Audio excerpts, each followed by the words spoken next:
What's good, y'all? Elvis here, back again with another episode of Better Barbering. For my new people, Better Barbering is a series that I started where I share tips and tricks that made me a better barber that other people can use to make them better barbers and ideally better people. The number one issue any barber faces in their business is getting clients. So today I decided to distill as much practical but general game as I can as far as foolproof client building. I'm putting as much information as I can in this one video. And the only way I could give you more practical game is if I talk to you specifically and found out what your situation was. So this video cannot be as extensive as I want it to be, but I'm gonna do my best. So this foolproof client building strategy, I'm breaking down in three parts: target demographic, building client funnels, and what I call your custom multi-pronged approach. So we're starting with your target demographic. You have to know who you are marketing to, who you're trying to appeal to effectively advertise and market. Because if you're marketing to everybody, you're not effectively marketing to anybody. So for anybody just starting, I'd always say just stick with one demographic at first. You can try to really establish traction there. When I first started cutting hair, I was at North Carolina A&T on campus, cutting a bunch of college students. So I had a basic understanding of my target demographic. Most of the people I was cutting were like STEM kids, people I was in classes with. And I knew the things that they valued were a convenient haircut where they didn't have to travel, but then also at a pretty cheap price. Now, it wasn't a cheap price to me at that time because I wasn't getting paid for haircuts before this. So I was pretty happy with the price. It's very important to understand the perception of value from your target client because you can't market something that they don't value to them. Not effective. When I first started, my prices were less than $10. So that appealed to people that valued the money more than the haircut service. But the people that valued the haircut service more than the money, and let's say we're paying like $20, $30, just weren't coming to me because I didn't provide the value that they wanted. And let's say hypothetically, I wanted to raise my price from whatever it was, let's say 10 to 30. I could not effectively force that perception of value onto the clients that I had at that time. So understanding who you're doing business with and how they want to do business is very, very crucial. Another important thing to realize is that when it comes to building a clientele, like attracts like. The clients that you have tend to attract other people like them into your business. Way back when I was having a lot more stress in my life from problem clients and a bunch of disrespect of my time and whatnot, it was a perpetual problem because the people that I was entertaining that were doing that were attracting people that thought like them, that behaved like them. So I had a revolving door of clients that were disrespecting my time, paying me for my energy, but disrespecting my time and my effort. But at a certain point, the money was worth that exchange, but it eventually got to a point where it wasn't. So you can't be as picky when you're first starting, but it's important to choose your target demographic carefully because you want to prioritize long-term compatibility with your clients. There's some people that were in my business for maybe like a year or two, and they paid me within that year and it was all cool and dandy, but they weren't people that really resonated with me or worked with my program or fit into my life or my business in the way that I wanted them to. So sooner rather than later, they usually exit my business and go do whatever they do. Of course, you want to prioritize starting off on a good foot, have a good exchange with all your clients, but it's not really worth it to prioritize the clients that weren't fitting with your business that much in the first place. They tend not to be in your business long-term anyway, and they also attract people that are similar like them. So that's going to be a problem you're going to have to keep dealing with. After years of being established and really building my clientele, now I've kind of like mastered the art of tailoring my clientele. I've realized that being what you consider an ideal barber, or your version of an ideal barber, tends to attract what the hypothetical barber would like in an ideal client. So when it comes to client building, quality is way more important than quantity because like one quality client will do way more for your business than 3 clients that just come. And it's worth focusing on the clients that personally resonate with you more, that actually like you as an individual. Those are the people that tend to rave to all their friends and family about their barber because you have a personal relationship. It's not just a transaction. I have clients that I might cut every 3 to 6 months. And while they're not in my chair that often, they don't patronize my business as much as a lot of my more frequent clients. The recommendations they be sending me have hella weight. The most important part of structuring your business is at the very beginning when you're picking your clients. Of course, when you're first starting, you don't have as much agency to choose whoever. But when it comes down to it, you choose every client that you entertain within your business. You specifically pick the culture of the people that you deal with. So if you're letting some bullshit slide over here and entertaining this bullshit over here, you are promoting that kind of culture within your business, and that's more stress you're gonna have to deal with later. So after establishing your target demographic, who you're actually going after as your clients, the next important part is actually getting those clients into your business. And what I consider the best way of doing that are establishing client funnels. Client funnels are basically automated systems that sends you clients without you investing your own energy and keeping up with it. It's just kind of like passively sending you a stream of clients. Most of the time when I hear people talk about client funnels, it's like e-commerce stuff and advertising. And of course you can do all that stuff when you're marketing on social media and whatnot. But with barbering specifically, because it's like inherently a word of mouth business, you can establish like analog client funnels, but just focusing on building clientele in a very specific area.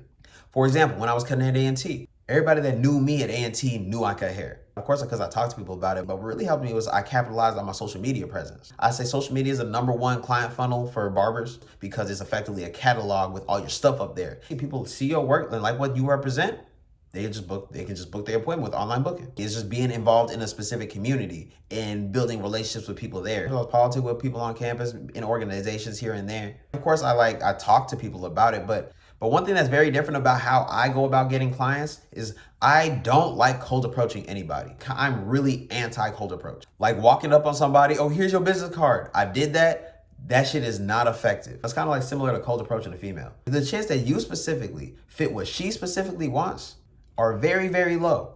And the chances that she already has a situation that she's fine with tend to be high. That's like walking up on a client. Like if they don't know anything about my skill, me walking up on them does not make me more appealing. Like everybody has a barber or a backup barber. So for me, it doesn't even make sense to advertise to somebody who isn't in the market for what they consider a better barber. I'm marketing myself and I cut so much hair at A&T and plug myself in with a lot of people in the community because I established that kind of rapport with people within the community. I always have a drip of clients coming in from recommendations from A&T. Some of them are underclassmen, a lot of them are graduate students, sometimes it's faculty, but because I focused on building a reputation and a clientele in that specific area, especially around GHO, A&T's homecoming, there's always someone that's gonna recommend me. And the same thing goes for social media because that's up for anybody to see always. So even if somebody is not eyeing me specifically for a haircut today to be on my schedule, they have logged me in their mind as an option. So even if they never do business with me, they might recommend me to somebody else because I'm in their subconscious. That's the power of client funnels. If I have a few openings this week, I can make a post on my story and say, hey, come and get them. But because I established the funnels, maintaining the growth of my business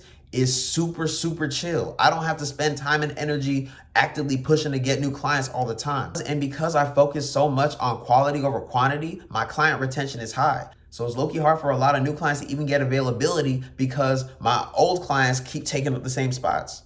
And that's ideal. You want to be retaining as many of these clients as possible, assuming you're not like overworked and overbooked and all that shit. Now for the most important part of this video, your custom multi-pronged approach. I'm emphasizing this specifically. It is so important because I'm probably just gonna keep saying this, but attracting clients is very similar to attracting women. Everyone responds to different bait. People prioritize different traits. The two things that you can focus on that will retain damn near any client that should fit into your business: your professionalism and your personality. I consider this a multi-pronged approach because all clients prioritize different things or are looking for different kinds of value. It is important to have a multi-pronged approach because you have no control over what specifically hooks a client on you. Some people love my punctuality. Some people love my authenticity. Some people love the conversation topics I have. Some people just find me, just think I'm an interesting person, I have good vibes, and they happen to like that I cut hair well. Of course, when you're starting, you want to at least get one thing right. Like when you first starting, your punctuality might be off, your communication skills might be off, your haircut ability might be off, but there might be one thing in particular that your client just really values in that service, in that interaction. And that's what retains them as a client. It's important to try to build up other pillars so you're not just a one-trick pony and you're kind of well-rounded. But in my opinion, it's not worth it trying to build up certain weaknesses and deficiencies. Like me, this is, okay. One thing that I can't bring myself to do, sit here, have bullshit small talk and pretend like I'm interested in a conversation. If I'm not, I can't hide it. And for a while, I thought that was such a negative quality because even when I was in barber school, people could tell like, bro, that man don't give a fuck about what you talking about. Shut up. That's what my face always said.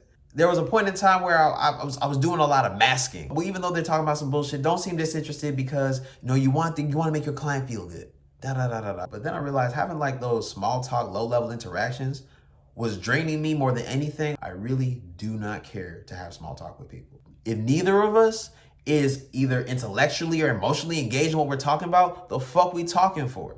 That was a problem for me for a while because people like to make small talk. So I spent the time and energy trying to learn how to make small talk, and I learned how to do it, but that shit was draining me. And I'm like, fuck this, it's not worth it. So instead of trying to pad that one weakness, I just doubled down on my strengths. One thing a lot of my clients know about me, I'm not interested in sports. I get the appeal. If someone's talking to me about sports, my brain just, I don't care. I just do not care whatsoever. If you talk to me about sports, the conversation will die very, very quickly. So instead of focusing on the area I was weak in, as far as, let's say, my interest in sports and shit, I was like, well, like, what am I good at? Well, it being interested in my shit. So what I started doing, I just started talking to clients about shit that I thought was interesting, that they thought was interesting too. Like, everybody that sits in my chair assumes I'm this extroverted people person, when it's literally I'm just sharing my own thoughts out loud. I'm basically talking to myself in your presence. I sat down and thought creatively about what I thought was my weakness, my introverted weakness, and turned that into an introverted superpower.